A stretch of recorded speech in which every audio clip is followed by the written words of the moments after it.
Because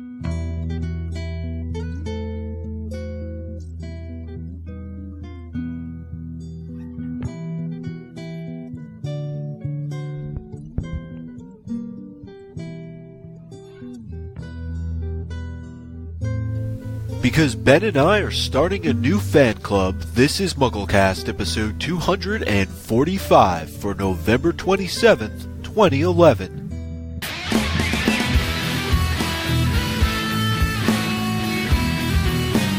This podcast is brought to you by Audible.com, the internet's leading provider of audiobooks with more than 100,000 downloadable titles across all types of literature, including fiction, nonfiction, and periodicals. For a free Hugo Cabaret audiobook, go to audiblepodcast.com/MuggleHugo. Welcome to MuggleCast episode 245. We are officially the Harry Potter podcast with the most Harry Potter podcast episodes. Woo! Yay! Woohoo! It's only taken 6 years. We were the leader for a good point. And then Pottercast went on tour, went on like an 80-city Those tour. don't count, though. And then released all the episodes. Huh? You can't count on tour. Yeah, do those count? Well, Yeah, I don't know if that counts. we did have that 12-hour MuggleCast, right? Or the 24-hour, where like Yeah, but that was episodes only 1, broken up 13, until about 2 or 3 episodes. It's like, I think 6 or 12, to be honest. But Wait, 12 hours. Yeah, if you think about it, if an episode consists of 1 to 1.5 hours, that's at least 10 episodes that you can count. yeah, I'm really sure. Yeah, I'm but we really broke it sure. into- we broke it into 3 or 4 parts, I think. And one of the episodes I remember was exported incorrectly, so it's like faster, and so we sound like chipmunks for like 2 hours. And we got a million emails about that, but I didn't really know how to fix it because it was kind of too late. That was actually the first episode I was ever on. Was one of And the 12-hour ones? The 12-hour one, you called me, and although that was during the chipmunk era, so everyone thought I sounded like a chipmunk. Mm-hmm. So, yeah, guys, we're ahead of podcast. Is Pottercast ending? Is it? No, let's not start that. No, but it was just a, I mean, it's true, but it was a joke. I'm just, noting the occasion for no reason in particular. No, do you think we'll be the first to 250 though? 250? Yeah, we should be the first to 250. I'd say kinda. so. Yeah. How about 300? Yeah. Well, God, that seems so far off. But We can do a tour. yeah, do a 50 cities tour. Just crank it all And we out. could break each tour stop There you up go. until about 4 episodes. Or just do one episode with one episode lasting each a minute. Well, this is not a standard episode of MuggleCast, really. We have a couple special features. We're gonna Micah is gonna run through the Lego Harry Potter years 5 through 7. He reviewed it, and we're also going to talk about the futures of the Big 7 stars, kind of as a main discussion. And we have some emails to catch up on, and who knows what other surprises we have for you. Don't get your hopes up, though. I'm Andrew Sims. I'm Eric Skull. I'm Micah Tannenbaum. And I'm Matt Britton. All right, so we are going to skip news this week. We'll get to it on another episode. It has been kind of slow, so no particularly huge stories to talk about. But Micah, you reviewed. I assume this is you, or was this Eric? Yeah, one of you. totally, Micah. Okay, Micah. So you enjoyed the Lego Harry Potter years 5 through 7 video game, and you wanted to tell us how it was. Yeah. Did it meet your expectations? First of all. Yeah, it did meet my expectations. I think part of the problem with the other Harry Potter video games, as we've talked about pretty much at length on this show and past episodes with the EA games, is just there's something about them that but this game just feels like you're having a good time. It's fun. It's also easy, and I don't mean that in a bad way, but you can tell that the game is geared for you to go through and to really just have a good time. And it's made for fans of Harry Potter by fans of Harry Potter. And I think that's one of the major differences. Eric got a chance to interview the game director, Arthur Parsons, down in Orlando, and he's a huge Harry Potter fan. His team consists of all Harry Potter fans. And I think that's where the key difference is. And I know that Eric and Matt both got a chance to play years 1 through 4, What did you guys think of that? Mm-hmm. I loved it. Although, I mean, it's very immersive. Though you can spend like so much time playing like other mini games and stuff. It's definitely not just books 1 through 4 and 5 through 7, and then you're done. It's like once you finish a level, that opens you up to other places to, play games and such. Especially, I think all the Lego games do that too, don't they? Yeah, like for like Indiana free Jones play and mode. Batman. Yeah, free play, and then you get to do like other levels and stuff. But no, I really enjoyed it. Yeah, and go ahead. Sorry. Well, I was going to say the Arthur Parsons interview is on the previous episode of MuggleCast, isn't it? Didn't we? Yeah, or 243. Yeah. So I mean, you get a sense there, and yeah, just they took what they did in the first game and they just improved upon it, and that's kind of one of the good things about making more than one is that you learn from critiques and stuff like that. So it was the same exact team, right? 1 through 4 and 5 through 7 had pretty much the same teams. Yeah, pretty much from what I understand. He didn't mention anything. Arthur didn't mention any difference, and that's kind of a good thing too, because from what the stories that he told, they're just super, super, super passionate. Yeah, and in the review, I referred to the EA games more as being a corporate carbon copy of the movies, and it's true. But Lego does follow the movies as well. But I think the difference is that they allow you to do more that you'd want to do if you were a fan of the books. So there's really just the smallest detail that's in there that you're not going to get in the Electronic Arts game. You have 200 playable characters that are able to be unlocked. Everything from let's say Professor Trelawney or Professor Slughorn to the woman that serves the trio when they're inside the cafe in Deathly Hallows Part 1. I mean, you're talking the most obscure. You can play as Fang, you can play as Witherwings, you can play as the peacock that roams around Malfoy Manor. So, or even, I think in the interview, Arthur Parsons mentioned you could play as Ginny's Pygmy Puff. That probably sounds a little dirty to say, but, Well, no, it does. Yeah, her pet. If you're playing as Ginny, you push the button to get your pet out, and she takes it out of underneath her shirt, and it's her Pygmy Puff. I've seen it happen. And, humor has been a focal point of all the Lego games, not just Harry Potter. There's a lot of funny scenes that take place throughout the game. And one thing that they've done, and I don't think it was in the first one, is now you have the opportunity to use dark magic. So you have to actually unlock more of the evil characters in the series, like Bellatrix or Voldemort, and then you actually have to go and purchase the character once you've unlocked them, and go back through the game. You can't do everything gold in studs, the game, right? It's like golden studs that you have to collect like by blowing stuff up. Yeah, and that's your currency. But there are actual things that you're prevented from doing unless you unlock these characters. So, as Matt was saying before, it's very time consuming. You're going to spend hours. Which is great. I mean, you definitely get what you pay for.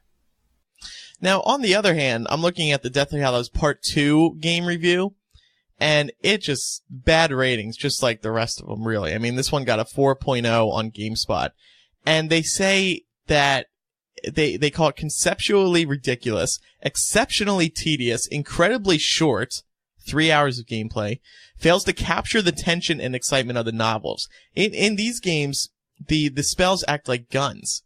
Expulso isn't an exploding spell, it's a rapid fire machine gun. Confringo isn't a blasting curse, it's a grenade launcher.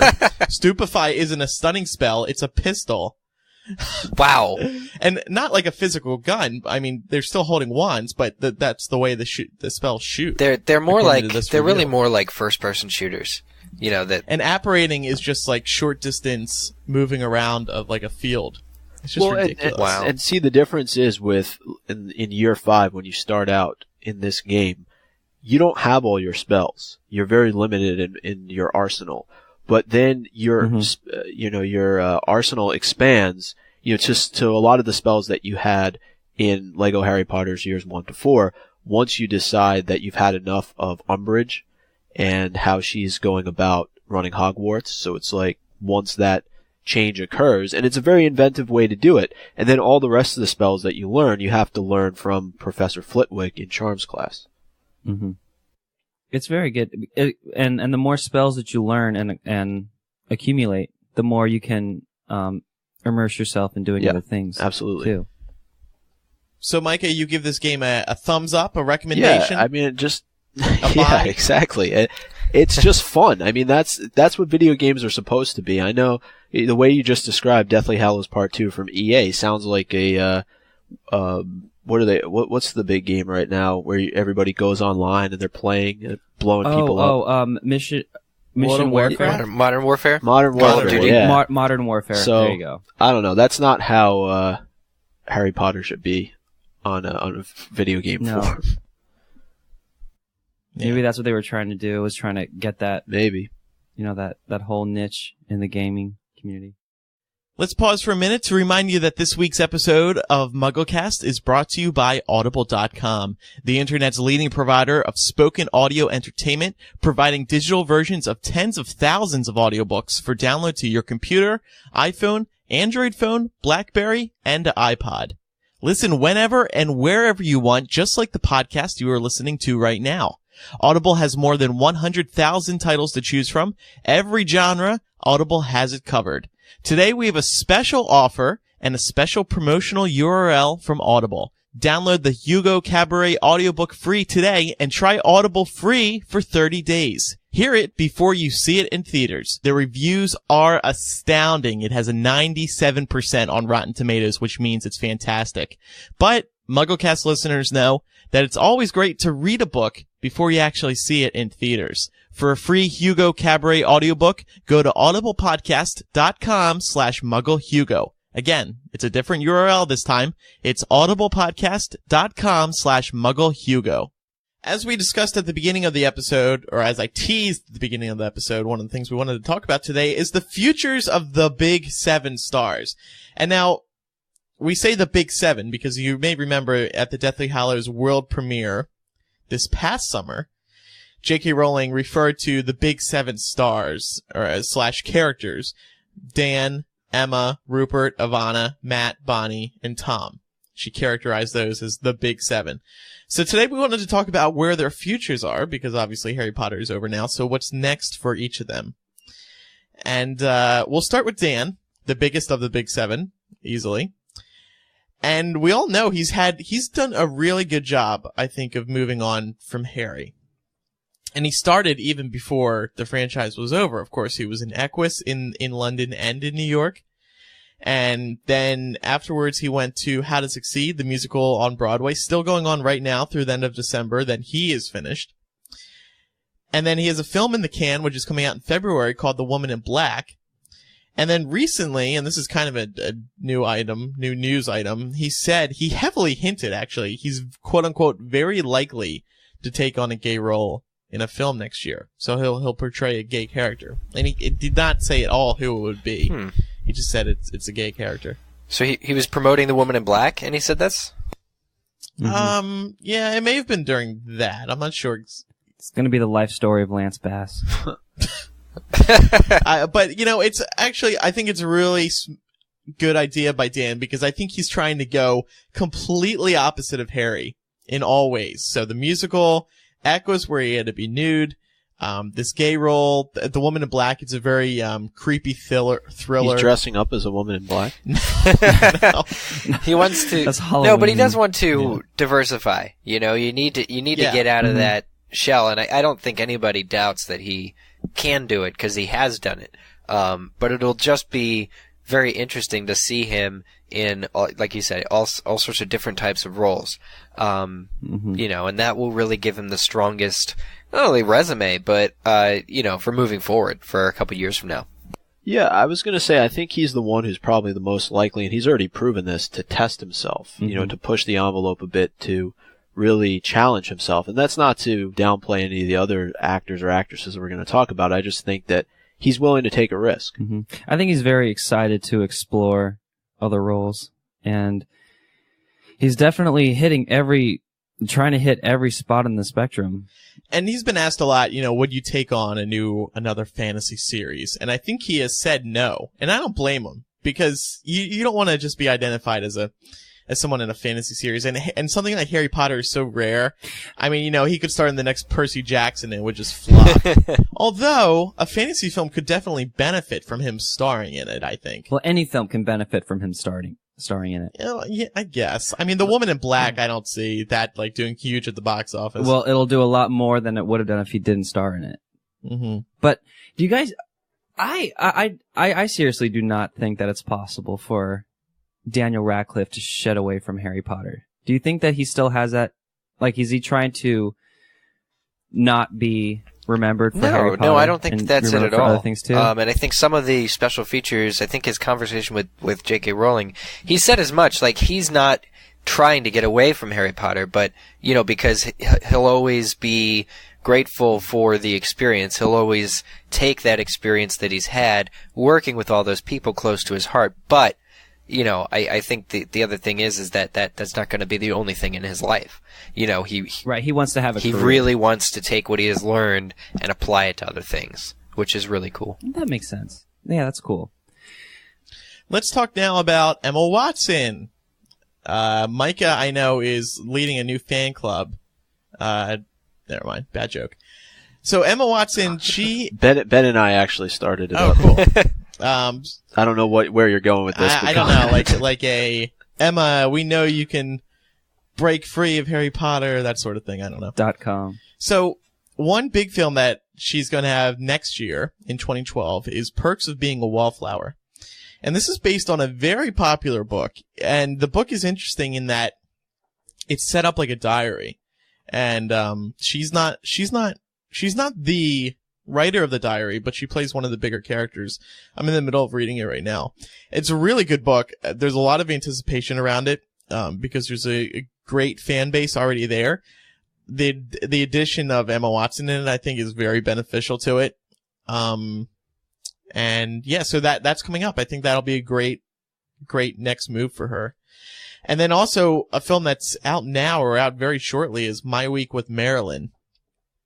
And she has a smaller role in that, but yeah, I remember reading Perks of Being a Wallflower, actually, and it would have been in ninth grade or so, and I remember it being very moving to me at the time, and also because the main character Charlie, who's writing this diary, goes through some really moving changes in his life, but also a lot of it comes from this character Sam, who is the character that is being played by Emma Watson, and it's a very coming of age, and by coming of age I mean at times it's sexual, at times it involves drug use, kind of performance, and so it is going to be one of those steps away for Emma Watson from the bookish Hermione role that was kind of not sexual at all. And also, the idea that the film is actually being filmed in Pittsburgh, which is where the book is set, and it's being directed by the author of the book. So it's going to be, hopefully, I have high hopes that it's going to be an exact, or a very faithful adaptation, considering this director has written the book and the screenplay. So there's that. The studio behind it is Summit, which is the studio behind Twilight. So, they have some experience with book-to-film adaptation. You can decide on your own if Twilight did a good job or not, but, Summit doesn't really have a hand so much in the adaptation, so that's more up to the screenwriter. Are those the vampire movies? Yeah, that's the vampire movies, yeah. And there's no release date, but the film is in the can. I mean, they shot it. I assume it's pretty much finished. Summit just hasn't decided when exactly in 2012 to release it yet. Right. So, I mean, they do have like promotional stills of Yeah, didn't Emma recently talked about her role in the book, or that there was a positive experience, I think she said? Yeah, I think she really enjoyed it. And there has been a little bit of press for it, but not much because we still don't have a date for it, really. And then a side note, and this is another recent news story, David Yates said recently he has a really great script for Emma Watson. And he said, quote, let me try to put on my Pooh Bear voice. I've got a really great script. That's awful. What is that? I don't know. I've got a really great script for Emma Watson. I just have her voice in my head for this part. An amazing role, and she'll knock it out of the park. So Yates really wants her to be involved, and I can't. I think Emma would be inclined to work with Yates again. I think so. I think Emma probably has the best platform for making it, I think, the most out of the big seven. Is that, do you think? I think so. Because, like, for Dan, he has a bigger, chip on his shoulder because he was the central character in the entire series. Like, he was the title character. And for the supporting roles, it's not as hard for them to break out because they weren't center stage as much. Well, we mentioned Equus with Dan, obviously, and his Broadway roles. You know, Emma was one of the models for the, was it 2010 season of Burberry? So she's done some modeling, which was interesting. She still is appearing in sort of French more for beauty products. Well, I think that's great. I think for Dan, I think he'll probably be more proficient in Broadway and theater once he gets older. Yeah, he seems more like a Broadway type of person to me personally. But regarding Hollywood or mainstream films, I think maybe not soon, but once she gets older too, I think in the long run, I think Emma would have a more lasting career. She is kind of more Hollywood. She does feel more Hollywood. Well, you know, I see her being like one of like Kate Winslet's and those kind of actresses. Yeah. Well, I did see. Speaking of that, I did see My Week with Marilyn. How was it? It was good. It was a screening. She plays. It's like a smaller character, but it's an important one because it's basically about this guy who becomes intimate with Marilyn Monroe, and Emma does not play Marilyn Monroe. So she plays sort of a costume assistant or something who this guy is initially infatuated with and goes out, but she gets her heart broken. But it's a good role. You know, there are clips on the internet of her in the role. You know, kind of small role, but it's Kenneth Branagh is in it. He plays Sir Laurence Olivier. So it's kind of a high profile film in a way. But it still feels kind of obscure or different or out there. But yeah, she has a good role in that too. So now let's talk about Rupert Grint. He has one role. Well, he's a couple things.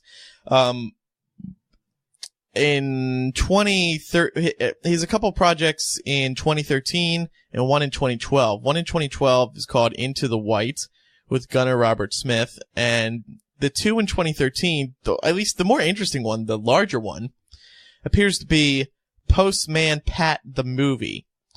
Now, most Americans are probably thinking, what on earth? Postman Pat? Bob the Builder? What? Is there a connection here? And actually, yes. Well, they seem similar to me, actually. Postman Pat is an animated children's series, and they're television series, rather, and they're turning it into a movie. And actually, it stars a couple of Harry Potter stars, David Tennant, Jim Broadbent, and of course, Rupert Grint. And I believe Rupert Grint has the lead role as Postman Pat himself. So, okay. Do you guys think Rupert is going to continue with a film career, or does he seem not so interested in pursuing it? I don't know. Why don't we ask? Well, we certainly don't have to, or he certainly doesn't have to. But one of the things that he did, and this is a movie that came out sort of over the last year, I want to say. It's a film called Wild Target. And he appears with Bill Nighy, who is a hitman. And it's really about sort of escaping, running from these other criminal characters. And Rupert it plays this really large role in this movie. He's kind of just a careless stoner at first. But, you know, he gets involved in sort of the escape attempt of Bill Nighy's character, who I believe fails to kill one of his charges. It's either accidental. It's kind of like a comedy, but there's a ton of action in it. And I was just surprised watching this film how good Rupert was, in the film. And we've known he's done other films too, such as what's the one where he's with Julie Walters? Driving Lessons was really good and really obviously very early during Potter. But something like Wild Target, just kind of showed me that he can still he just has a really unique role in that film. And I would like to see him continue to get work. Maybe not as my prediction is that he won't be in as much of stuff as some of his other coworkers for sure. And like I said, he doesn't really have to be in anything, but I will still enjoy watching him, I think. And, not having grown up with Postman Pat, who knows how that film will be. But, we've seen, prominent actors lending their voice to characters, in animated films, and it goes well for them. It's just another way to reach a different audience. There's, Yeah. He also seems to do a lot of charity work as well. Yeah. A lot of things that he draws. And I could see Rupert doing like a television series or something. It just doesn't seem to me that he, as a child he got into it, and I could see him just not really being, he could live off Harry Potter money for the rest of his life if he wanted to, very comfortably. It just seems like he, let's move on now to Tom Felton. On the other hand, Tom Felton has a smaller role than Rupert, Emma, and Dan. But he's really pursuing acting. I mean, and he seems very Hollywood. He has quite an impressive list of films coming up. There's at least 6 or 7 listed just on IMDb. In 2012, there's Nightwolf, The Apparition, and Labyrinth. And then in 2013, there's Grace and Danger, and there's a couple others. Evoc, which is listed for this year. And From the Rough. Wait, Labyrinth? Yes. Is that a remake? Is this the Jim Henson remake, or is this something else? It's a TV series. It's coming out next year. There was a few photos online the other day. Oh, okay. Yeah, from what I understand, no relation to... And when that image came out, which I know we're going to talk about, I was concerned because he's got long hair, kind of like David Bowie at one point. But I don't think they're the same at all. But it is a film called Labyrinth. So there are new photos of him in Labyrinth, and he looks good.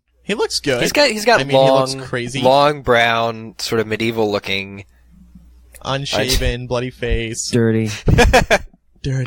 Yeah, but way to diversify, right? And I mean, yeah, exactly. Even Planet of the Apes, the Rise of the Planet of the Apes film, he's in it, and he's a fairly important character in it, and seeing him, get this work is really good. But you're right, he does appear to be working really hard at really wanting to pursue his acting as a result of all these projects he's got lined up.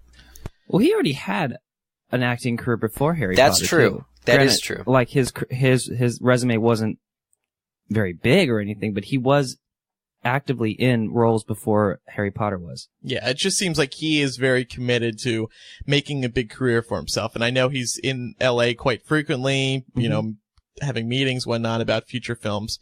And don't forget Planet of the Apes as well. That was, that came out earlier this year. Got good reviews. He didn't have that huge of a role, but it was a Hollywood film. Mm-hmm. Very Hollywood. He has said in interviews that he is, actively trying to pursue the whole Hollywood acting career. Now, let's talk about 3 others. Ivana Lynch, she plays Luna, of course. No, at least according to IMDb, nothing yet for the future, but she, it's been clear she's been out in Los Angeles trying to make some moves, meeting with people, all that good stuff. Mm-hmm. And then there's Matt Lewis. He has a 2012 film called Wasteland, but that's about it for him. And then Bonnie Wright. She has 2 2012 films, Geography of the Hapless Heart and The Philosophers. God, didn't get too far from Harry Potter, did she? The Philosophers? What's that about? Just looking for a stone. I don't know. Yeah. Where is the stone? I found the stone. Wow. At an international school, this is the plot summary for The Philosophers. At an international school in Jakarta, a philosophy teacher challenges his class of 20 graduating seniors to choose which 10 of them would take shelter underground and reboot the human race in the event of a nuclear apocalypse. So it's a comedy. Actually, she's starring with Daryl Sabara, who was in the Spy Kids films, but has now grown up, and James D'Arcy, who looks familiar. Oh, Freddie Stroma. He's from Harry Potter, He played McCormack. You know, now maybe this is just the screenwriters' fault, I don't know, but Bonnie Wright in the Harry Potter films has always sucked to me. She's never been a good actress. I can't believe when Joe said she was one of the big 7. I was like, are you kidding? Well, is this a joke? No. Okay, well, first of all, when J.K. Rowling says the big 7 regarding to the literary characters. Yeah. Because Ginny is, it's probably muddled for Joe. But the thing of it is, and if you watch the Women of Harry Potter documentary that's on the latest Blu-ray release, you know, I was blown away because I found myself being most interested in what Bonnie Wright had to say. So there's that. I mean, she's really, really smart. You just get her interviews have been really good. You just get the impression that she was completely, for whatever reason, underutilized, underplaced in the Potter films. You know, blame anybody, but the films are not about Ginny, and any time spent with Ginny is very awkward. You know, she gets a lot of flack from people. I'm sure, you know. Even the character gets a lot of flack. The character does too. But in the books, it's such a strong character. Not a lot of people and like she her. seems to be a very intelligent girl. So I'm looking forward to her in particular moving on because I want to see what she can really do. This is I think you're just attracted to her. This is your hormones I think Eric's right. We haven't seen Bonnie Wright actually act, like had the spotlight, had a role, seen what she can do. We've seen her being underused in the Potter series. Her character was definitely, she definitely got taken for granted. And a final bonus star in this segment, J.K. Rowling. Now, you know, we know she doesn't have a film career. She's doing a movie? Yeah, no, she's not going to be a movie star.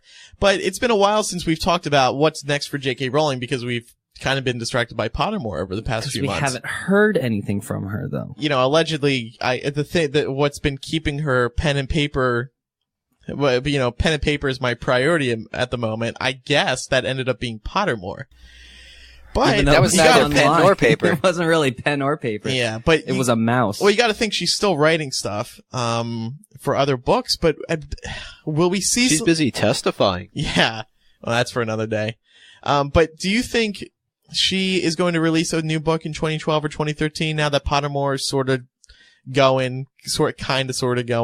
Do you think she has a future book that we may see in 2012 or 2013? Not 2012. But why not? If anything, probably. What has she been doing? I don't know. It just seems like if she was releasing it in 2012, we'd be hearing something. Well, like a rumor. I am shocked too that we have not heard anything because even those pen and paper priority tweets are over a year old, aren't they? She's tweeted the same tweet twice. But over the course of years, she's been more. This. Okay, well, yeah, but she always tweets the same thing. She's clearly working on something. I thought she was working on a children's book. I think she even said in an interview she was working on 3 different things. I remember years ago that she said she was doing like an adult crime drama or something. She said September 2009, pen and paper is my priority at the moment. So nobody would have guessed that hearing pen and paper is her priority at the moment. You would assume back in September 2009, we're going to hear about a book in a year or two. That's 26 months ago. 26 months ago. Over 2 years. And wow, that's pretty crazy to think about. That was straight up misleading. But I mean, that was a lie. And the reason why I don't think we would have something within a year at least is because she's a high profile author. She has a huge fan base. If she was writing anything, we would have heard at least a hint or a tease of some sort. I don't know. If it was coming. Maybe she just doesn't want to advertise it or produce it or have, you know. Geez, do something. Update your site. Yeah, that is true. You know, even though that she's got Pottermore, and I don't think she can ever get rid of Pottermore now, even though it seems like it's going away. I think she's stuck with it. You just want it to go away. But her home website should be more about what else she's doing. You know, that can be less Potter related. Because, you know, her site wasn't really ever Potter related. It was about her. It's her desk you're seeing. But right. I mean, we could find like a little post-it notes or something about like, what she's doing. It should be about her upcoming projects, even if they're not related to Potter. And I think the Twitter account, though, was made specifically because she had people who were impersonating her, so she just wanted to create an official account. No, that's exactly what I it wouldn't was. No, you're right. wouldn't really go ahead and worry about any official information being put out there, just because, as you guys mentioned, the last 3 tweets have all been the same thing. And maybe next year is the year. I mean, it's 5 years since Deathly Hallows was released in 2012.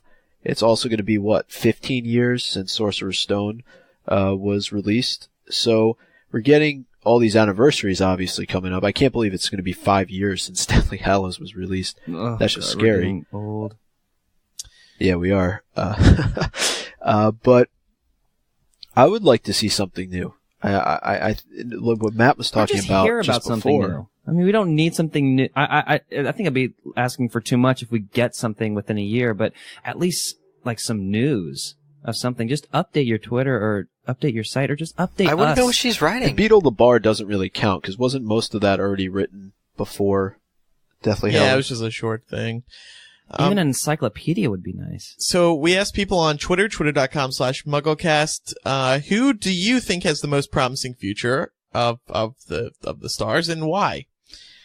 Othla Holly said, out of the trio, I'd say Emma on the big screen and Dan in more of the Broadway type thing. Dan just looks so comfortable up on stage for being such a newbie. Emma just seems like a natural movie star to me. Well, that's what I said. Dumbledore Adams said, Emma Watson, she's already branched out into other fields such as fashion and just needs to diversify her film catalog a bit. Oh. Silver Doe 25 said, Dan Radcliffe, if you've seen him in How to Succeed, you know why. So I don't know. Kittle Brins says, Dan's passion and enjoyment for what he does is definitely going to get him far. After all, he has a fantastic resume. That's true. J.R. Green 2010 says, Dan Radcliffe, he has an amazing resume since the Potter films and doing great on Broadway. Potions Class says, Emma Watson, she is one take Watson after all. One take Watson? Here's a great one. Oh my gosh, this one's crazy. This one's from McGregor's Wench. Sean Biggerstaff. He may not take blockbusters, but he chooses projects that showcase his talent and is believable in the roles! Exclamation point, exclamation point. I wonder if I could, Wow. I wonder if I could find something else that Sean Biggerstaff has been in. I totally believed his role though when he was flying on that broomstick. Yeah, in it was part very 2. believable. That I was immersed in that. I saw he was in a short film or a short web series or it was something like that a couple years ago. Yeah, And it wasn't, I mean, I guess I believed something it. like a grocery store or something. I believed his career was over. Ooh, that's mean. Taversky Halsa, something like that, says, Emma Watson, acting in movies along with her education equals great decision. Her experience working with the best actors in Britain is great. So we got quite a few. If you want to participate in the Twitter responses that we include on pretty much every episode, just follow twitter.com/MuggleCast. Speaking of Pottermore, Micah, would you like to read the first email to wrap up the show today? The first email is going to wrap up the show. No, but what I meant was, as we enter our final segment, That's that it. will wrap We're up done. the We're final not even going to stretch. answer Rachel. All right. Email comes from Rachel26 in the UK. She says, Hi guys, I've just recently caught up with a backlog of episodes since September, and there sounds like there's a huge amount going down in Pottermore. I put off registering for the test period because I was away in Japan the entire time testing was open. I did this thinking that I would be able to at least register when I got back to give me something to do on my off days, as well as listening to you guys. I have to say that it's disappointing that they extended the testing. Also, your comments on it make it sound like it is a mess. Nothing is wrong with honesty, but is it really that bad? What are its positives? And she also goes on to say that she listened to us, speaking of places where you listen to MuggleCast, on Mount Fuji. Oh, cool. Which is pretty cool. Yeah. Positives with Pottermore. We've tried to throw positives in because they are there. I would say the chief positive among them is that there's tons of new content from J.K. Rowling. And we've been clear about that. There is that new content. However, once you read it, it's not really worth reading again. And probably the other positive is the Sorting Hat, assuming that the sorting is accurate. The wand selection, assuming that is accurate. So those three to me. Have any other positives, guys? The artwork's really nice. The artwork is nice. I think they, like you said, there is all this content from Joe. They just need to make the case a little bit stronger for having Pottermore instead of a book in print. like an encyclopedia in print, I think. Because we're not sure. We're a little skeptical at the moment that sorting is accurate.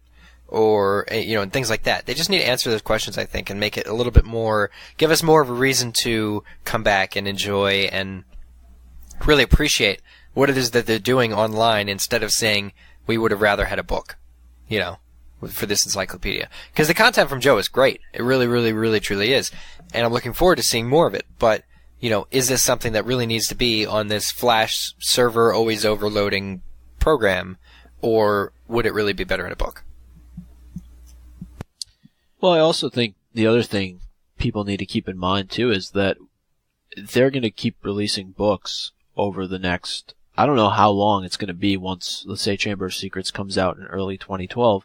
What's the time lapse going to be in between books? Because you're going to have to keep people's interest over time, and I think right now that's what they're lacking. Yeah, it could be part of the reason why they're still in beta, is they don't have something that's going to keep people there for the time in between books and after even. Mm-hmm. We also got some emails about our last episode 244, with our first ever Harry Potter DVD commentary. I'm just going to jump through all three real quick. Dayland17 of Arizona said, I just want to let you guys know I enjoyed the part 2 commentary.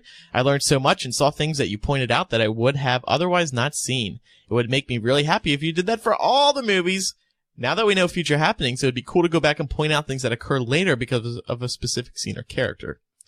Thomas, now this must be a typo, age 107 from Maryland, says, enjoyed the commentary. Well done. Now, there are many troubling aspects of this film that deviate from the books. I understand a lot of them for filming reasons, but there is one that is simply a glaring mistake. In the pensive of Snape's memories, there's a scene where Trelawney is making a prediction, but it isn't the one Snape overheard that set the whole saga in motion. It's the one she made to Harry in Book 3. Servant and master shall be reunited once more. Seems like a pretty big error.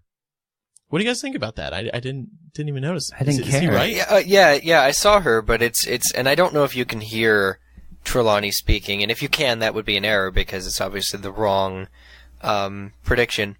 But you can see Emma Watson, and it's a shot from Prisoner of Azkaban making that prediction, which is interesting. Jessica, 15 of Indiana, wrote about Fred's death scene. In your part 2 commentary, Eric talked about the scene where Voldemort was telling the Death Eaters to retreat, but Alecto killed Fred then anyway.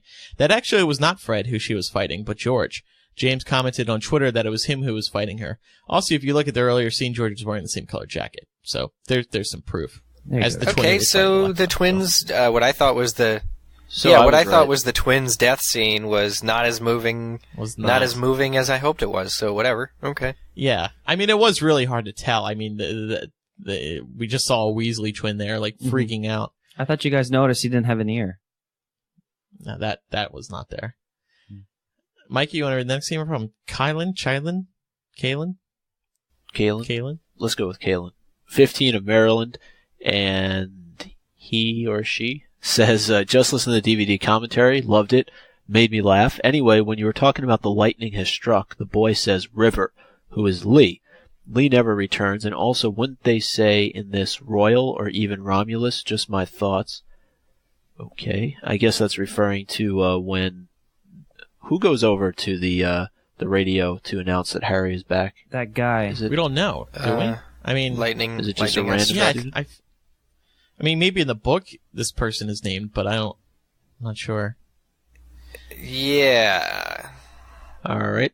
But other part of this person's email talks about something that a lot of people wrote in about. Also, you were talking about how you wouldn't want to send your kids to Hogwarts, especially the first years, but in Deathly Hallows it says that all students have to go to Hogwarts. It's a law that the Ministry, under Voldemort's control, made. Thought you should know that answers that question. Also, one of my mistakes. He says river? I thought he said repeat. When he says lightning is struck, repeat. Repeat, lightning is struck? Yeah. Yeah, that would make more sense. River. Eric, next email. This one comes from Ryan, age 21, the UK. Hey guys, just a small comment. Although Voldemort feeling when a Horcrux is destroyed works well in the final film, he presumably didn't feel anything when the ring was destroyed in Half-Blood Prince, or he would have known then that they were hunting Horcruxes and made sure the other ones were safe. That's a good one. That's actually a good point. They're thinking only as far as the current film goes, because Voldemort would have known what they were up to far sooner than he does in the movie or in the books. Good point. Well, do you think that maybe just Voldemort knew that Dumbledore was doing it, but he didn't know that Harry knew?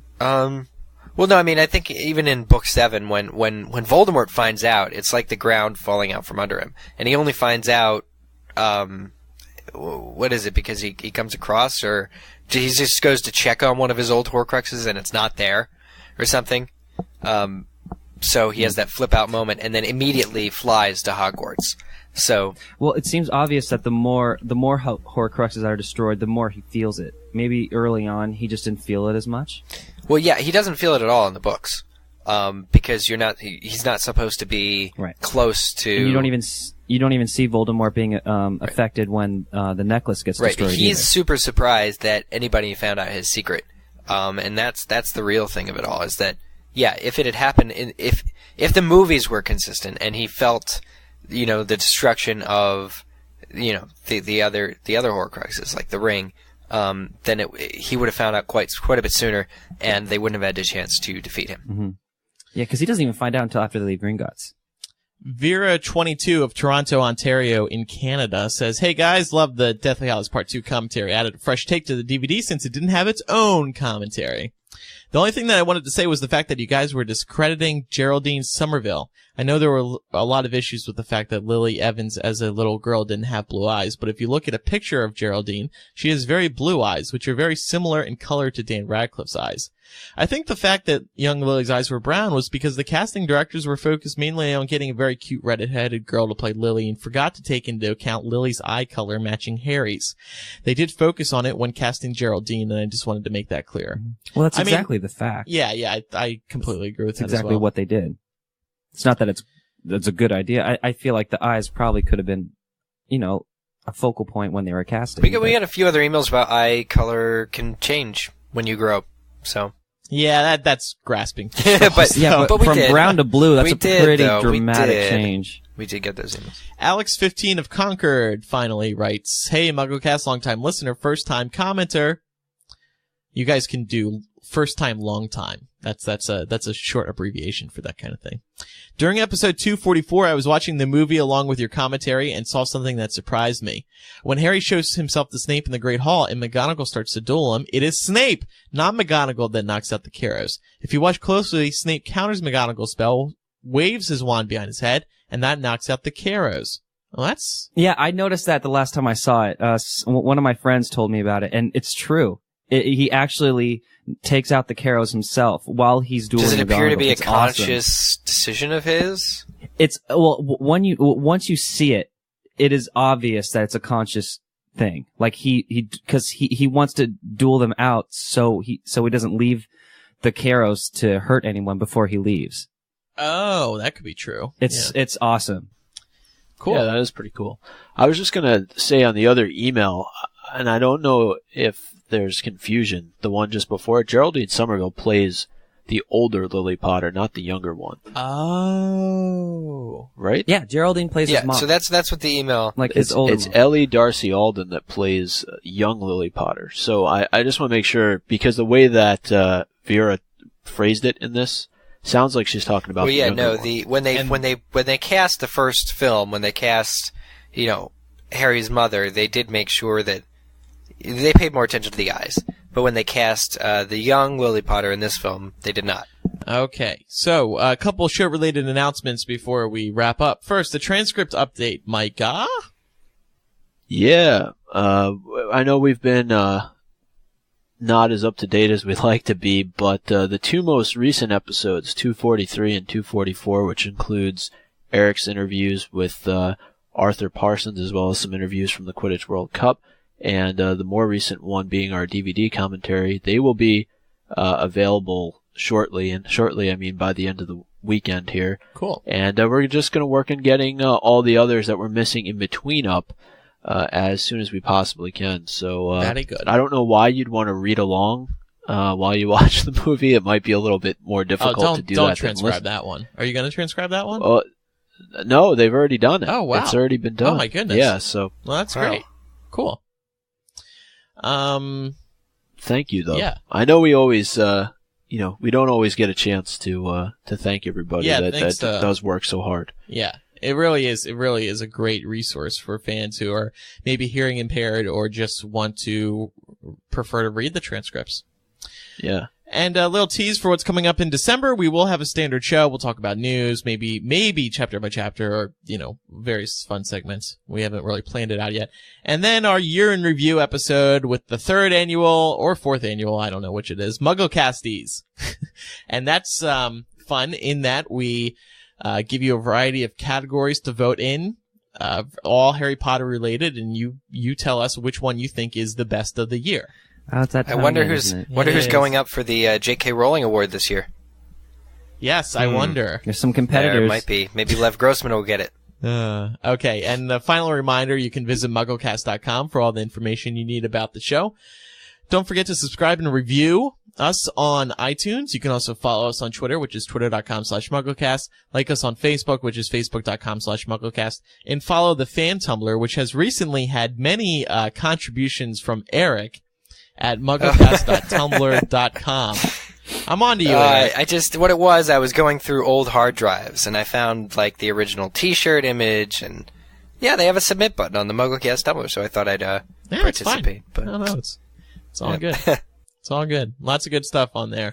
And thanks to Allie and Angel for running that. It's people love Tumblr. We'll enjoy the fan Tumblr if you listen to MuggleCast. And shameless self-promotion, if you want to read my full review on Lego Harry Potter years 5 to 7, it's up on MuggleNet.com. And we'll put a link to it in the show notes. Of course. Always. In the words of Stain. Thanks, everyone, for listening. From Hypable.com, I'm Andrew Sims. From MuggleNet.com, I'm Eric Skull.